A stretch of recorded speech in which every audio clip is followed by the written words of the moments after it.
Welcome back, guys. Here for another episode. What we're talking about today: how do you make fitness a lifestyle?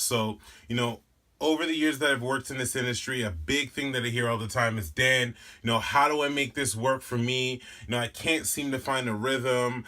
I'm afraid to get started. I don't know how to get started. What do I do first?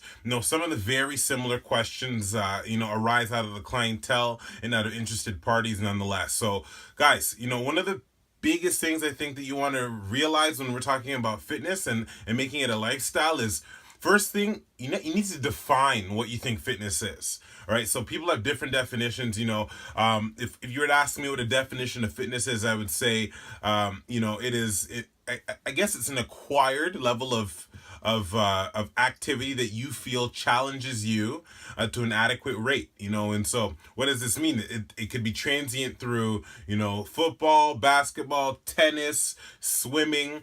It doesn't even have to be sport oriented, but keep that in mind when you're getting back or getting in the swing, or maybe you're in a little bit of a rut. Ask yourself, what do I define fitness to be?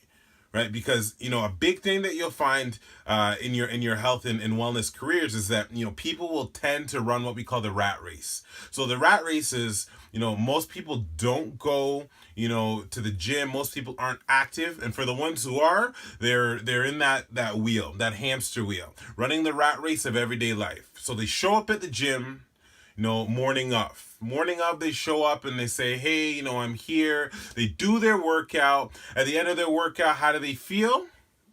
The same. They go home. Next day, they come in, they do the exact same thing. You see them in a month, you ask them, hey, how's it been going? They say, oh, yeah, it's been going pretty well.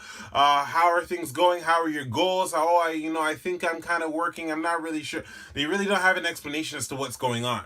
So the reason why I call it the rat race, guys, is because they don't really have a focus or a goal. They just kind of do it. Now, that's completely separate and, completely inoperative of people who just do it for the sake of just doing it. There's some people who just like to go to the gym and just work out. I'm not one of those people, but, if that is you, more power to you.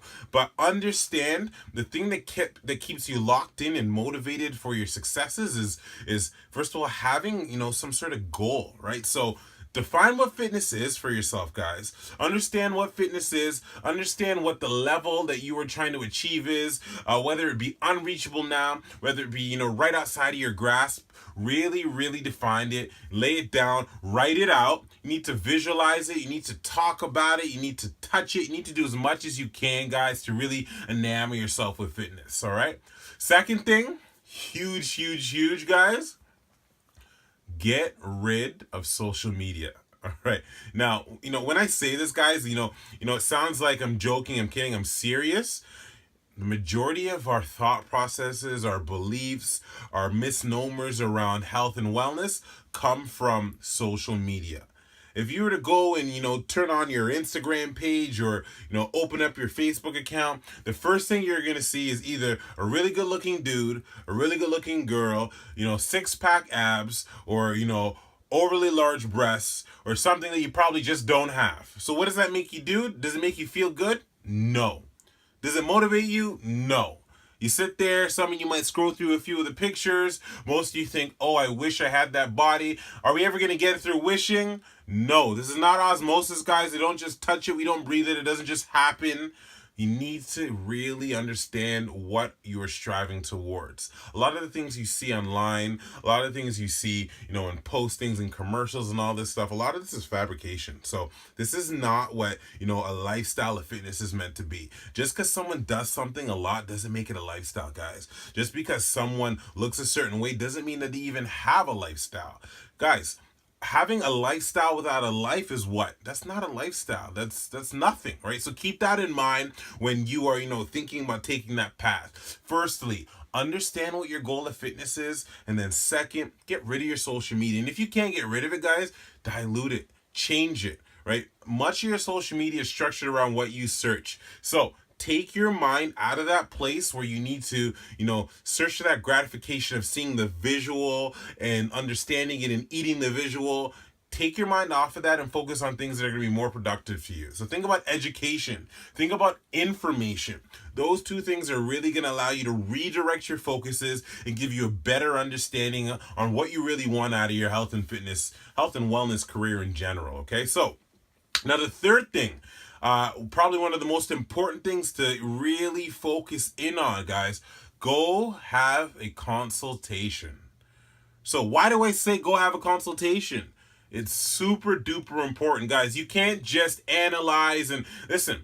If your doctor said, "Hey, listen, you're gonna need heart surgery," how ridiculous would you be if you went home and you grabbed your fork and your knife and you got on your kitchen table and you started doing it yourself? You would sound outrageous. So don't disrespect your health in that way as well. Go find a trusted, educated health and wellness professional and sit in front of them and really kind of have that conversation as to where you see yourself and where you'd like to be in the future. If you do not do that, guys, you will not allow yourself to take those exponential leaps and bounds. I say this a lot to a lot of the new and fresh trainers that I mentor, and I say, hey, listen, within that first 6 months of time, anyone can get anyone a result. It's not rocket science. If you do something long enough, you're going to achieve some sort of change. Whether it's positive, negative, whatever the case may be, there will be change. That being said, do you want your goals to last 6 months? Do you think your goals are attainable in 6 months? Will you be living outside of that 6-month period? Probably.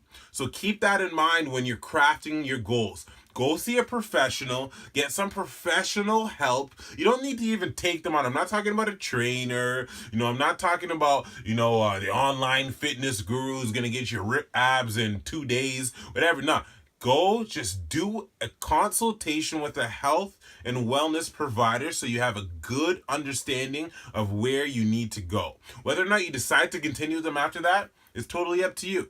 But how can you make any sort of, assumption? How can you make any sort of diagnosis on your health and wellness if you haven't had a professional take a chance at looking at you? Keep that in mind. Last thing, guys, if you're going to do it seriously. Don't come, to your health and wellness professional. Don't come to your friends. Don't come to your family. Don't come to me and say, hey, I got 30 days. I want to change my life. I'm trying to go to, Jamaica or whatever, and I really want to get in shape. Guys, that's not going to work. If you are serious about making goals, I don't care if they're vain, I don't care if they're interpersonal, I don't care if they're, they're written goals that you have for yourself, I don't care if they're metaphysical goals, whatever the case might be. If you are serious about making goals, start early. Take yourself seriously. If you're thinking, I want to look great in May, I want to look great in June, I want to look great in July of 2017, when do you think you should have started? If you haven't started yet, guys, you're already behind. Why? Because those things don't happen overnight. You need to build a consistent pattern. You need to find out what works for you. You need to also be able to do it enough to achieve a result that can stay. You need that staying power, guys. So in order for you to get to where you want to go, focus on being as serious about your goals as you are as possible. If you do all of these things I've just laid out for you guys, you're going to find that you take an exponential leap in the right direction. If you don't, you're going to find yourself, as I mentioned at the beginning, running that rat race. Ask yourself which person you want to be, sleep on it, wake up tomorrow, and seize the day. Not the next day, not the next week, seize the day. Guys, it's been a great session with you. Only the Strong, coming soon. Check it out. Super excited. Have a wonderful day. Peace.